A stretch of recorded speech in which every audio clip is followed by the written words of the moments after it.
ठीक है। तो सर ये भी बता दीजिएगा, हाँ। क्योंकि नेक्स्ट कमेंट भी यही आएगा कि आपने क्या फॉलो किया था, हमको बता दीजिए, हम डायरेक्ट कॉपी पेस्ट करेंगे। तो या तो आप इसी पे बता दीजिएगा या फिर हम लोग एक अलग वीडियो बना लेंगे जिसमें आपका बुक लिस्ट बुक रहेगा। लिस्ट के लिए एक अलग पे चले जाएंगे। मैं एक जनरल बता सकता हूँ कि कैसे पढ़ना चाहिए करके, ठीक है। तो आप देखोगे छत्तीसगढ़ का जो पोर्शन है, मतलब प्रीलिम्स को अभी भी क्वालिफाई करने का जो सीजीपीएससी को प्रीलिम्स क्वालिफाई करना, वो ये है कि छत्तीसगढ़ आपका स्ट्रांग होना चाहिए। स्ट्रांग मतलब स्ट्रांग कि अगर बेसिक क्वेश्चंस में अगर कुछ क्वेश्चन आता है, बेसिक क्वेश्चन आता है छत्तीसगढ़ से रिलेटेड, तो आपके वो गलत नहीं होने चाहिए। जो उटपटांग आते थे, ठीक है, आएंगे, वो तो नहीं बनने वाले, वो तो डेफिनेटली नहीं बनने वाले। लेकिन जो बेसिक आ रहे हैं वो आपसे नहीं गलत हो रहे हैं। इसके लिए सबसे बेसिक क्या होता है क्वेश्चन, अगर देखा जाए तो बेसिक क्वेश्चन क्या होता है, जो सबको बन रहे हैं, जो सबको बन रहे हैं। और सबको बन रहे हैं वो कैसे पता चलता है, ये या तो वो पुराने आए हुए क्वेश्चन है, या फिर वो हर एक कोचिंग संस्था या फिर जो नॉर्मल जो बेसिक बुक है उसमें वो कंटेंट अवेलेबल है। उसको टेस्ट सीरीज वाले या फिर उसको कोचिंग संस्थान वाले या फिर आपके जो भी गाइड है वो बोल रहे हैं करके ये क्वेश्चन पूछ सकते हैं, वो सब बेसिक क्वेश्चंस हैं। बिल्कुल एकदम जैसे सिंपल है कि कितने डिस्ट्रिक्ट्स हैं, कितने किसके किसके साथ बॉर्डर है, बस तो ये सब ये बनाने basic, वाले हैं। ये आपके अगर गलत हो रहे हैं तो दिक्कत है। इसका एक छोटा सा वो क्यों बोल रहा हूँ ये लाइन, इसके लिए आपको बताऊंगा। सीजीपीएससी में या फिर कोई भी वन एग्जाम में देखोगे तो कट ऑफ क्या होता है, कट ऑफ ये होता है कि आपके जितने भी बेसिक क्वेश्चन है वो गलत नहीं होने चाहिए, ठीक है। जैसे कि मान लीजिए 100 में से, मैं एग्जांपल बहुत देर बार देता हूँ, 100 में से मान लो 40 क्वेश्चन जो आपके बेसिक हैं, तो 40 दूनी 80, क्योंकि 2-2 मार्क्स के होते हैं, 80 के आसपास कट ऑफ जाएगा। और 80 क्यों बोला जाता है, क्योंकि हर एक कैंडिडेट क्या 40 क्वेश्चन सही बनाएगा, नहीं, उसमें कुछ गलत भी बनाएगा और कुछ जो है प्रेडिक्ट करेगा, प्रोबेबिलिटी लगाएगा, तो कुछ लोगों को प्रोबेबिलिटी अच्छा जाएगा। इसलिए आप देखोगे कट ऑफ मार्क्स हमेशा क्या होते हैं, आप क्वेश्चंस देखोगे, एनालिसिस करोगे रूम में बैठ के, तो आप जितने बेसिक क्वेश्चन रहते हैं उससे 1-2 प्लस माइनस कर लेना, वही कट ऑफ मार्क्स है। इसीलिए आप पहले से ही प्रेडिक्ट करके आपको पता चल जाता होगा ना कि तो मेरा मैं क्वेश्चन पेपर जब बैठता हूँ ना, तब जैसे मैं जब क्वेश्चन पेपर आंसर मतलब प्रीलिम्स देने जाता हूँ या फिर टेस्ट सीरीज देता हूँ वन एग्जाम में, तो मेरे मन में ये नहीं रहता कि मुझे इतने क्वेश्चन अटेम्प्ट करने हैं, रहता ही नहीं। मतलब क्या रहना चाहिए कि आपसे जितने क्वेश्चन बन रहे हैं उतने बनाओ, जितने क्वेश्चन मान लो एकदम, जैसे कि आप देखोगे 17 का प्रीलिम्स, 2017 का प्रीलिम्स बहुत ज़्यादा टफ था, 18 का प्रीलिम्स एकदम इजी आ गया था। तो 2018 का प्रीलिम्स बहुत सारे लोगों का इस वजह से नहीं निकला क्योंकि वो पेपर इजी आ गया, और पिछले बार सोचे कि कट ऑफ 80 गया था, तो इस बार हम 60 क्वेश्चन बना के 120 में शेफ हो जाएंगे। कट ऑफ जनरल का गया 124 मार्क्स। जो 60 क्वेश्चन सही बना के आए थे, मैं एक कैंडिडेट को जानता हूँ जो 60 क्वेश्चन बना के आया था, एक क्वेश्चन विलोपित हो गया, 59 क्वेश्चन उनके सही थे, उसके बावजूद भी उनका सिलेक्शन नहीं हुआ। तो क्या है ये कि क्योंकि आप पहले से दिमाग बना के गए कि आपको इतने क्वेश्चन अटेम्प्ट करने हैं, ऐसा नहीं होता। अब फिर अगर मान लो कोई सोच के जाएगा मेरे से ज़्यादा क्वेश्चन बनाना है मुझे, फिर देखोगे 21 और 22 के जो क्वेश्चन आ रहे हैं इतने टफ, 80 के आसपास कट ऑफ जा रहे हैं, तो बना के आ रहे हैं बहुत ज़्यादा क्वेश्चन। तो आपका क्या मेंटालिटी रहता है? मेरी मेंटालिटी थोड़ी सी अलग है, क्योंकि मैं बहुत सारी कंटेंट पढ़ा हूँ, ठीक है, और ऐसा होता है कि मैं ज़्यादा क्वेश्चन बनाने पे बिलीव करता हूँ। तो मैंने कभी भी आज तक, मैं ये नहीं बोलूँगा लोगों की कि आप भी ऐसा स्ट्रेटजी फॉलो करो, मैंने अपने लिए ये देखा कि मेरे लिए सूटेबल है। मैंने कभी भी प्रीलिम्स में 90 से कम क्वेश्चन नहीं बनाया, चाहे वो कितना भी टफ आया। अब ये सब लोग बोल सकते हैं तुक्का लगाया होगा, ये होगा, नहीं पता मुझे क्या लगाया हो, लेकिन मेरे लिए फ्रूटफुल रहा। और वो आप कंफर्टेबल भी रहते हैं, और ये कंफर्टेबल ऐसे नहीं कि अचानक से आ गया। अगर मान लो मैं टेस्ट सीरीज में 60 क्वेश्चन बना रहा हूँ और वहां जाके 90 क्वेश्चन बनाऊंगा, मेरी हालत खराब हो जाएगी, कॉन्फिडेंस आएगा ही नहीं। लेकिन मैं 90 क्वेश्चन बनाने में कॉन्फिडेंट रहता, क्योंकि मैं टेस्ट सीरीज को ही अपने एनालिसिस किया हूँ। लोग क्या करते हैं, टेस्ट सीरीज में सोचते हैं कि टेस्ट सीरीज चलो ना ऐसे ही दे देते हैं, जब फाइनल एग्जाम आएगा तो उसमें हम ज़्यादा बना लेंगे, कम नहीं, ऐसा नहीं होता। जैसा आप टेस्ट सीरीज में करोगे मेंटेलिटी, वैसा ही आपका फाइनल एग्जाम में मेंटेलिटी रहेगा, ठीक है। तो हम ज़्यादा भटकते नहीं, पहले वो जो क्वेश्चन थे उस पर आ जाते हैं कि 4 जो कैटेगरी हमने निकाले। तो पहले तो आप पहले जो बच्चे थे जिनका 4 महीने का ही टाइम है, शुरू से कर रहे हैं, तो आप क्या करो, एकदम लिमिटेड सोर्सेज रखो। आपके जो भी गाइड हैं टीचर्स हैं, उनसे पूछो कि कौन सी बुक्स अच्छी है और उनको सिर्फ रखो, बाकी सबको हटा दो और पढ़ना चालू करो, ठीक है। पढ़ो कैसे कि रटने वाला काम करना है, वो कैसे रटेंगे वो सबको बाद में बात करेंगे। तो पहले वाले जो बच्चे उनके लिए यही है कि कम से कम बुक रखना है अपने पास। आप 2 महीने, आने वाले 2 महीने में क्या करो, आप जितनी भी बुक है आपके पास, छत्तीसगढ़ वाली पहले पढ़ो, फिर इंडिया पढ़ो, और फिर उसके बाद उसको एक बार रिवीजन कर लो 2 महीने के अंदर। अब कैसे होगा, कम टाइम में है तो कम टाइम में ज़्यादा मेहनत लगेगी, ये कर लो। फिर आने वाले अगले 2 महीने में आपको क्या करना है, टेस्ट सीरीज लगाना है। टेस्ट सीरीज तो जो बच्चा नया है, पुराना खिलाड़ी है, कोई भी है, उसको टेस्ट सीरीज लगाना मस्ट है, ठीक है। तो आप टेस्ट सीरीज लगाइए और रिवीजन कीजिए। पैरेलल में आपको क्या चलाना है, पैरेलल में आपको चलाना है करेंट अफेयर्स, ठीक है। क्योंकि चाहे वो नया बच्चा हो या पुराना बच्चा हो, करेंट अफेयर्स सबके लिए नया रहेगा। वहाँ लोगों को एज नहीं मिलता, ठीक है। हम लोग क्या करते हैं, गलती क्या करते हैं, जो नया बच्चा है ना वो ज़्यादा किस चीज़ पे ध्यान देने लग जाता है, सब्जेक्ट्स पे, ठीक है। करंट अफेयर्स पे अगर कम ध्यान दिया तो गड़बड़ है मामला। जो पुराने खिलाड़ी हैं वो लोग क्या करते हैं, जीएस पे ध्यान देते हैं, वो लोग भी करंट अफेयर्स को कम पढ़ते हैं, जो ऑलरेडी जॉब में है। लेकिन जिनको पता है कि करंट अफेयर्स की वैल्यू क्या है, वो लोग क्या करते हैं, स्मार्ट वर्क करते हैं। जीएस ठीक है, जितना है जैसा है, करंट अफेयर्स पढ़ लिया। करंट अफेयर्स पढ़ने का भी तरीका है, आप क्या करना चाहिए, पहले सबसे बेस्ट जो तरीका है वो न्यूज़पेपर पढ़ना है। उससे अच्छा तो कुछ हो ही नहीं सकता है। लेकिन एक अगर आप बोलेंगे आपको टाइम की कमी है, आलसी है, या फिर कुछ भी है, जैसे मैं हूँ इस मामले में, मैं न्यूज़पेपर पढ़ना उतना पसंद नहीं करता, क्योंकि उसमें बहुत सारे डिस्ट्रक्शन आते हैं, मतलब ये क्या है, और मैं उन पे थोड़ा इंटरेस्ट आता है, स्पोर्ट्स खास कर पे। ये आलस वाली बात नहीं, ये मैक्सिमम लोगों की हालत है। तो तो आप एक्चुअल में रिलेट कर पाएंगे कि अगर आपको वो बचपन से आदत नहीं है तो अचानक से पहली बार तो 4 महीने में तो नहीं होने वाला है। तो वो करिए भी मत, आप टारगेटेड करना ही बस, वो ज़्यादा जरूरी है। तो क्या किया जा सकता है, आप देखेंगे करंट अफेयर्स के लिए मैं जो फॉलो करता था वो होता था टेलीग्राम चैनल है मेरे पास, लगभग 5-6 कोचिंग इंस्टीट्यूट या फिर जो प्राइवेट जो लोग रहते हैं ना, जो अपने पे करते हैं, वो लोग न्यूज़पेपर कटिंग डालते हैं, ठीक है। तो न्यूज़पेपर कटिंग जो है वो आते हैं, न्यूज़ प्रॉपर न्यूज़ रहता है, सिर्फ उतना पढ़ना रहता है। तो वो 5-6 जो चैनल है उसको मैं स्क्रॉल करते रहता हूँ, हर दिन दिखा तो उसमें क्या हुआ, करंट अफेयर्स मेरे से डेली गया। मैंने उन चीज़ों को याद करने की कोशिश नहीं किया, सिर्फ रीड किया। और बार बार रीड करोगे आप देखोगे करंट अफेयर्स मैक्सिमम क्या होते हैं, रिपीटेड होते हैं। और रिपीट जब न्यूज़पेपर में हो रहे हैं तो यहाँ पे भी होंगे, तो रिपीट होते जा रहे हैं। फिर आप एक काम कर सकते हैं कि मंथली या फिर वीकली वीडियो देख सकते हैं।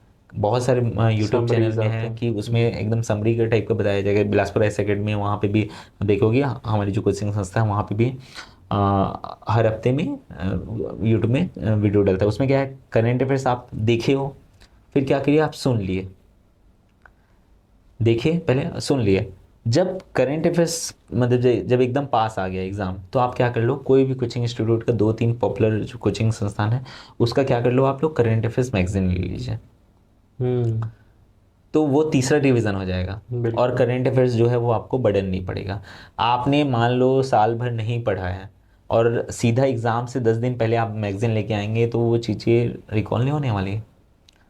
तो उसमें आप क्या कर सकते हैं, जैसे मान लीजिए अभी 2 महीने हुआ, नवंबर या फिर दिसंबर के आसपास मैगजीन आना चालू हो जाएगी, तो आप एक मैगजीन शुरुआत में लीजिए कोई भी कोचिंग का, और फिर एक जो है जनवरी के आसपास का लीजिए। उससे क्या हो जाएगा, उस बीच के जो 2 महीने का ड्यूरेशन का है वो भी करंट अफेयर्स, वो जो जनवरी वाली मैगजीन है उसमें कवर हो जाएगा। हम क्या करते हैं, करंट अफेयर्स लेने गए 3-4 लिया एक साथ उठा के, ऐसा नहीं होता। आप एक लेके आइए, उसको पढ़िए, कंप्लीट कीजिए, फिर दूसरे को पढ़िए, तीसरे को पढ़िए। एक करंट अफेयर्स मैगजीन को ज़्यादा अच्छे से ध्यान दीजिए। ये सभी करंट अफेयर्स का जो सेक्शन था वो सभी के लिए था, 1, 2, 3, 4 चारों कैटेगरी के लिए। पहले वाले बच्चों को इतना करना चाहिए, बुक कम से कम पढ़े, टेस्ट सीरीज दें और उस पर अपने कंटेंट पर भरोसा कीजिए। और टेस्ट सीरीज में मतलब मेन एग्जाम में कितना अटैम्प्ट करना है, कम अटैम्प्ट करना है, वो टेस्ट सीरीज में सीख जाइए। तो सर एक्चुअल में पहले तो ये बताइए कि पॉसिबल है 4 महीने में? थोड़ा कम है, थोड़ा कम है प्रैक्टिकल देखा जाए तो, अगर आप एकदम ज़ीरो से चालू किया तो। लेकिन कुछ लोगों के में आग लगी रहती है, ठीक है, किसी के टैलेंट पे मतलब कोई हम नहीं जान सकते हैं। कोई बच्चा कहीं भी बैठा है, उसके अंदर ऐसी आग है, उसके अंदर ये है, तो मान लो उनकी फोकस है, और या फिर दिमाग वाले इंसान है, उनको जो हम बोल रहे हैं वो डिस्ट्रैक्ट नहीं हो रहे हैं, अच्छी गाइड में है, अच्छे एक इन्वायरमेंट में है। हो सकता है वो अच्छे के इन्वायरमेंट का भी बहुत ज़्यादा असर पड़ता है। आप देखोगे कि हम जहाँ काम करते हैं बिलासपुर में, वहाँ पे ना लोग इतने ज़्यादा अच्छे हैं कि एक दूसरे की सक्सेस को एंजॉय करते हैं हम, ठीक है। तो जैसे अगर किसी के सेल्फ ग्रोथ को हम रोकते नहीं बल्कि अप्रिशिएट करते हैं। जैसे मैं तैयारी कर रहा था तो मुझे भी तैयारी करने का पूरा मौका दिया गया कोचिंग में। जैसे वहाँ के डायरेक्टर जो है पंकज सर, उन्होंने कभी ऐसा नहीं किया कि नहीं आप तैयारी मत कीजिए या फिर वो, बल्कि और सपोर्ट करते थे, करो ऐसा करो, पर्सनली गाइड भी करते थे। तो आप जब ऐसे इन्वायरमेंट में रहोगे कि जहाँ पे सभी लोग उस चीज़ को पता है कि कैसे तैयारी करना है, तो हो सकता है जो 4 महीने वाले जो मैं बात बता रहा हूँ, जो पहला अटेम्प्ट वाला बच्चा है उसके आसपास वैसा इन्वायरमेंट हो, उनको पता हो कि हाँ और भी जो सीनियर्स हैं उसके पढ़ रहे हैं और मैं भी उनके साथ पढ़ रहा हूँ, या फिर दोस्त ही हों और सेम डायरेक्शन में, तो कर सकते हैं वो लोग, ठीक है। चांसेस कम है लेकिन पॉसिबल है अगर करना चाहें तो। बिल्कुल। फिर नेक्स्ट सेकंड जो कैटेगरी के लोग आते हैं, जो जिनका पहला अटेम्प्ट है, फ्रेश बच्चे हैं लेकिन उनकी तैयारी एक ठीक ठाक लेवल पे चली गई है, उनको अभी आने वाले 4 महीने में क्या करना चाहिए। तो उनको आने वाले 4 महीने में, मान लो अगर उनका कोई सब्जेक्ट छूटा हुआ है, वीक पोर्शन है, तो आने वाले 1 महीने में पहले उसे कंप्लीट करना चाहिए। 1 महीने में आप, ऐसा हो सकता है कि कोचिंग की वजह से या फिर किसी खुद की वजह से कोई सेक्शन छूटा हो रहता है, ठीक है। या फिर मान लो आपके मन में क्यूरियोसिटी है कि इस पर्टिकुलर सब्जेक्ट का मेरे को ये बुक पढ़ना बचा हुआ है, अगर मैं इसको नहीं पढ़ूंगा तो मेरी अंतरात्मा को शांति नहीं मिलेगी। ऐसा भी होता है कि नहीं ये बुक पढ़ना ज़रूरी है, समय नहीं है, अगर ये अभी नहीं पढ़ूंगी तो बाद में पढ़ूंगा या पढ़ूंगी। वैसा मत करो, आप उसको जनवरी दिसंबर के लिए मत बचा के रखो, उसको अक्टूबर में आप कंप्लीट कर लो। नवंबर से आप टेस्ट सीरीज चालू कर सकते हो, या फिर आप टेस्ट सीरीज के साथ रिवीजन चालू कर सकते हो। मैं अगर रहता तो मैं, अगर मान लो मेरा पहला टाइम रहता तो ये मैं करता कि नवंबर जो पूरा महीना है वो क्या करता, 1 महीने का, जब तक नोटिफिकेशन 26 नवंबर को जनरली आता है, तो मैं एक रीड कर लेता अपने जितने भी जो रिसोर्सेस हैं, मतलब जो भी मेरा पढ़ा हुआ है वो 1 महीने में कवर करता, सिर्फ रीड, ताकि मुझे ये पता चल, मान लो जो कोई चीज़ ऐसा है कि मेरे को ये नहीं पढ़ना है तो उसको मैं वहाँ हटा देता, मतलब बोलते हैं ना कंटेंट को छांटना, वो कर लिया रहता। दिसंबर से मैंने टेस्ट सीरीज पे ध्यान देता और टेस्ट सीरीज ऐसे लगाता कि जो पहले अटेम्प्ट वाले हैं थोड़ा ध्यान से सुनेंगे, संस्था या कोई भी कोचिंग है उनका जो टेस्ट सीरीज है उस शेड्यूल को फॉलो करो आप। मान लो उसमें जो भी कोचिंग वाले रहते हैं ना, वो क्या है, बहुत सोच विचार करके शेड्यूल तैयार किए रहते हैं कि हिस्ट्री है तो हिस्ट्री के लिए 3 दिन, तो 3 दिन को पता होगा कि 3 दिन में बच्चे कंप्लीट कर सकते हैं करके। तो हम क्या करते हैं ना, लोग ना अपने गाइड पे या फिर ना बहुत भरोसा कम करते हैं, ठीक है, डाउट करते हैं ये कैसे, मतलब आलोचना वाली भावना आ जाएगी ना तो आप वहाँ पे ज़्यादा अपना दिमाग लगाने लग जाते हैं, ठीक है। आप एक काम करो कि जहाँ पे भी जा रहे हो भरोसा रखो और उनके अनुसार जो चीज़ें उनको करो। अगर मान लो टेस्ट सीरीज के अनुसार ही आप ऐसा करोगे तो हर टेस्ट सीरीज को देखना आप, लगभग 2 रिवीजन उसमें रहते हैं उस टेस्ट सीरीज में, और वो भी कब, एग्ज़ाम होने से 15 दिन पहले। तो अगर मान लो जो भी शेड्यूल दिया हो उसमें आप जितना टाइम दिया उस शेड्यूल में ही आप क्या करो, थ्योरी को भी पढ़ो और साथ में अनसॉल्व्ड जो आपके पास अनसॉल्व्ड है उसको पढ़ो और टेस्ट सीरीज दो। जितना कम अटैम्प्ट देना है, ज़्यादा अटैम्प्ट करना है, वो सब वहाँ से सीखो। टेस्ट का तरीका मैं बताना चाहूँगा यहाँ पे, थोड़ा जनरली लोग गलती क्या करते हैं, जो मैंने भी किया हुआ था कि टेस्ट जब देने जाते हैं ना तो सोचते हैं कि मान लो हिस्ट्री का टेस्ट है तो हम कॉन्स्टी पढ़ लेते हैं, ठीक है, पढ़ते हैं हिस्ट्री के साथ कॉन्स्टी भी पढ़ लेंगे। आप वैसा मत करो, कॉन्स्टी के लिए है ना टाइम, अगला वाला टेस्ट मान लो कॉन्स्टिक है तो आप जो सब्जेक्ट है उसका सिर्फ पढ़ो ना, उसी के कंटेंट को इतना 2-3 बार पढ़ लो उसी से बीच में, ज़्यादा मान लो कम सेक्शन है उसके आंसर लगा लो। या फिर उस समय लोगों को ये लगता होगा ना कि मेरा तो स्ट्रांग है, स्ट्रांग हो गया। नहीं, ऐसा नहीं होता, वही मैं बताना चाहूँगा कि शेड्यूल के अनुसार पढ़ो और टेस्ट शेड्यूल के अनुसार पढ़ने का फ़ायदा मैं बताना चाहूँगा। देखो आप पढ़िए, रिकॉल हुआ, टेस्ट दिए, और टेस्ट देने के बाद लोग क्या करते हैं, उसको छोड़ देते हैं, कौन सा क्वेश्चन सही है कौन सा गलत है उसको भी ध्यान नहीं देते हैं। तो आप वैसा मत करो। टेस्ट के बाद आप क्या करो, उस पेपर को एनालिसिस करो कि आपके कितने सही हुए कितने गलत हुए हैं, जो गलत हुए हैं क्यों गलत हुए हैं। और बहुत सारे संस्थान देखोगे ना, आप टेस्ट के बाद उसका डिस्कशन क्लास रखते हैं, जैसे हमारी कोचिंग में होता है वहाँ, ठीक है, मतलब बिलासपुर एकेडमी में ऐसा होता है कि टेस्ट हुआ उसके बाद उसका डिस्कशन क्लास होता है। तो उससे और पता चलता है व्यू कि उस क्वेश्चन को गलती क्यों हुआ, और उससे जो भी रिलेटेड फैक्ट है उनके बारे में भी पता चलता है। और फिर उसके बाद आप क्या करो, उसी पेपर में कोई भी संस्था, जैसे आप टेस्ट दिए और उससे रिलेटेड मान लो कोई एक क्वेश्चन है, ठीक है, उस क्वेश्चन का आंसर जैसे मान लो 4 स्टेटमेंट दिए थे और बोला गया था इनकरेक्ट स्टेटमेंट को सेलेक्ट कीजिए, तो 3 जो है करेक्ट है और जो इनकरेक्ट है, तो इनकरेक्ट का सही आंसर भी लिखिए वहीं पे पेपर में ही। मतलब पेपर होने के बाद क्या करना है ये बता रहा हूँ। इनकरेक्ट के सही आंसर लिखिए और जो बाकी जो 3 करेक्ट है उसमें से देख लीजिए, आपको 2 मान लो पता होंगे एकदम कि हाँ ये तो बेसिक है करें, लेकिन एक होगा कि जो आपको डाउट वाला होगा कि ये नया फैक्ट होगा, उस नए फैक्ट को आप वहाँ पे क्या कर लीजिए, टिक कर लीजिए, ताकि एक देखा जाए तो उस पेपर्स में ऐसा कोई भी चीज़ ना हो कि जो आपसे छूट जाए। तो और फिर उसके बाद जब क्या करो, मान लो पूरा टेस्ट सीरीज जब खत्म हो जाए तो उस पेपर को रिवीजन कर लो, ठीक है, उसके सही सही जो आंसर है तो उसको टिक कर लो और उसके बाद रिवीजन कर लो। सोचो आपने टेस्ट दिया है, टेस्ट का डिस्कशन देखा है, फिर उसके बाद आपने उस पेपर को एनालिसिस किया और फिर उसके बाद आप क्या किए, उसको रिवीजन भी कर लिए, तो प्रॉपर टेस्ट सीरीज का फ़ायदा मिलेगा। जो सिर्फ ये सोचते हैं कि टेस्ट दे दिए और आने के बाद मैच नहीं किए, मार्क्स हमारे इतने आ गए, उससे फ़र्क नहीं पड़ेगा।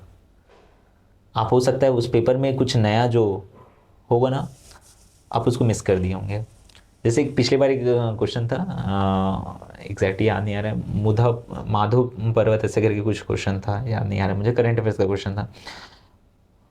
तो वो क्वेश्चन ऐसा था कि ना बहुत सारी जगह मैंने जो पढ़ा था वहाँ कहीं नहीं मिला, ठीक है। एक बार टेस्ट सीरीज में वो क्वेश्चन आया हुआ था, लेकिन मुझे याद था कि ये टेस्ट में आया हुआ क्वेश्चन था और इसका आंसर ये था करके, और मैं सिर्फ गया और वहाँ पे वो टिक करके चला गया। वो नया क्वेश्चन था जो बहुत सारे लोग से नहीं बना, लेकिन मेरे बन गए थे क्योंकि मैंने पेपर को ध्यान से देखा था।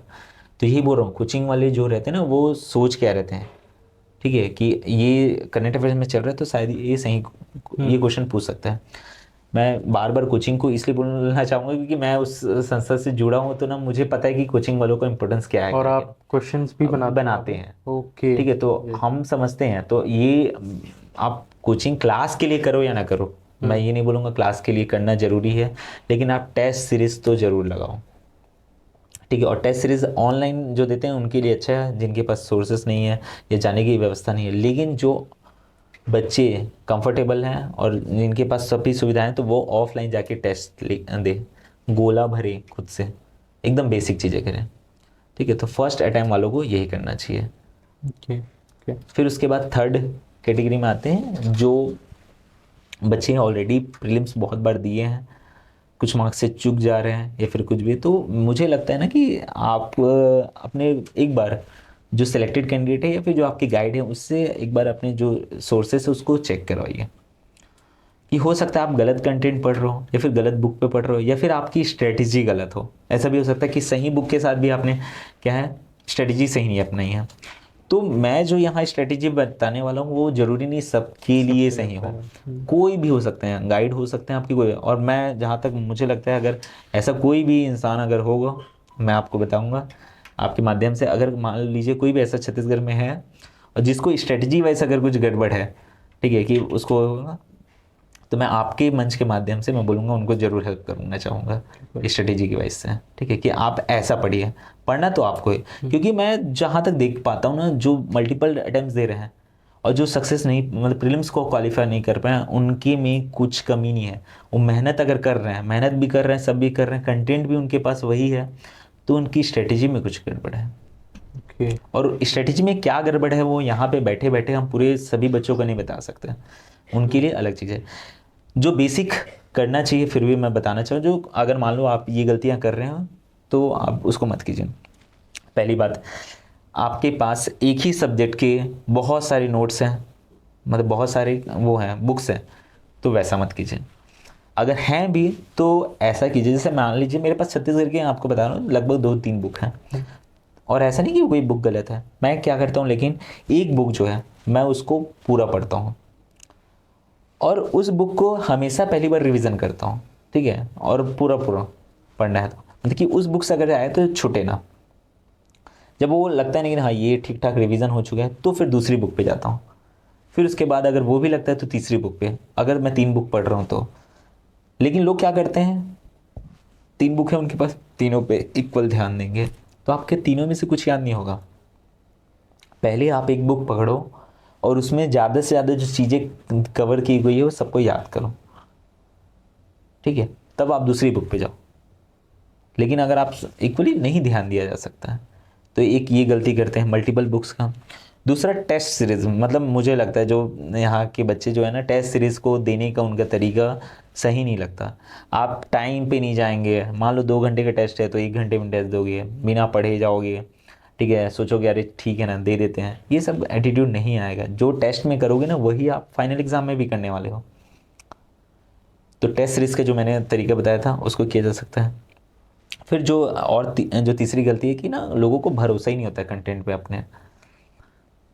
अपने गाइड पे भरोसा नहीं होता है कि मान लो रखे हुए हैं फिर भी डाउट में है। अरे आप जो डाउट वाला सेक्शन है उसको आप अभी निपटा दो, आने वाले 4-5 दिन में निपटा दो। अगर आप जनवरी में अगर डाउट में हो तो आप वहाँ ही हार गए हो, वहीं ही हार गए हो, आपका प्रीलिम्स क्वालिफाई नहीं होगा। अब तो यही सोचते रहोगे ना कि मैं जो पढ़ के जा रहा हूँ या पढ़ के जा रही हूँ वो सही होगा कि नहीं होगा, उससे क्वेश्चन आएगा कि नहीं आएगा, जो पिछले फेलियर हैं वैसा ही होगा क्या।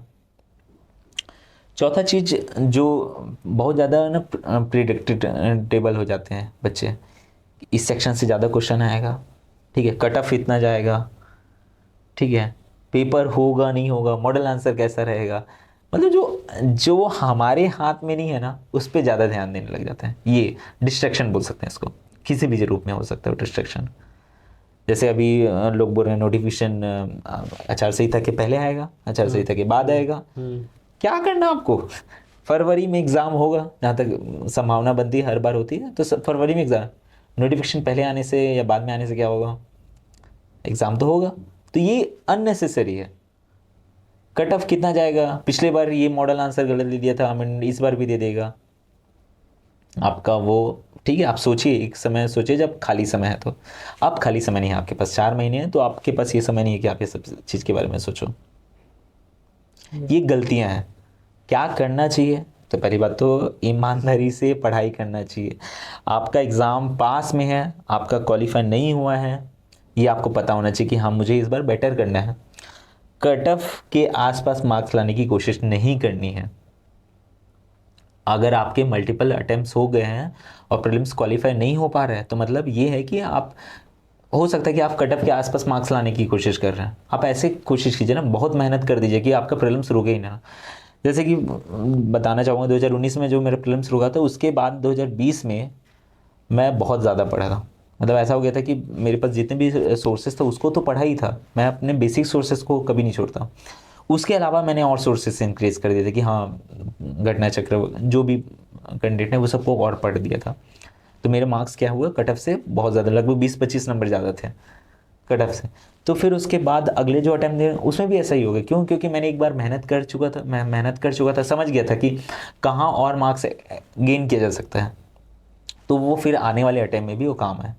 तो आपको भी पता होना चाहिए कि आपका जो सेक्शन, अगर मान लो आप छत्तीसगढ़ में वीक है तो छत्तीसगढ़ को स्ट्रॉन्ग कीजिए, ठीक है। करंट अफेयर्स में वीक है तो वहाँ स्ट्रॉन्ग कीजिए, ठीक है।